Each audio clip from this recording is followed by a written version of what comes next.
Thank you for watching this 1 hour lecture on commercial leases of office space. Now, I appreciate that this is a very complex area, and you could easily spend a full day talking about commercial leases, and even 3 hours really wouldn't manage to squeeze it all in. But what I've tried to do is deal with the important things that you need to focus on.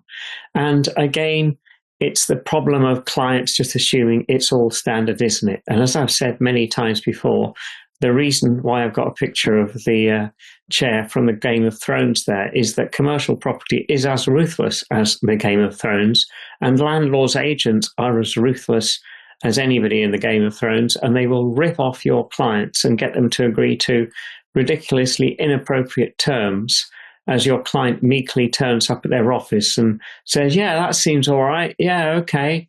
Yeah, just sign that. Yeah, it's fine. It's all standard, isn't it? Whatever. Yeah, great, isn't it? And they just assume that they've got the same raft of protections that they would do if they bought a washing machine from John Lewis or Argos or something else like that.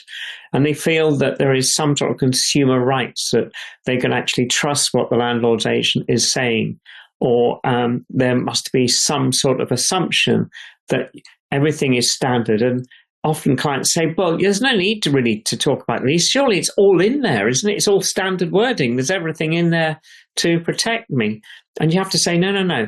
This is drafted by the landlord to protect them. Everything in this is towards them.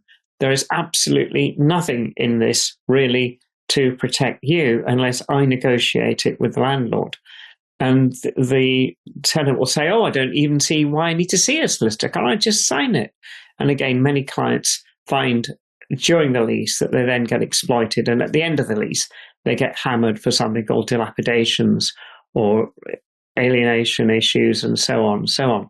So trying to get them to understand this is difficult. They seem to think they've got a money back guarantee, and they also seem to think that they can hand the keys back if they don't like it.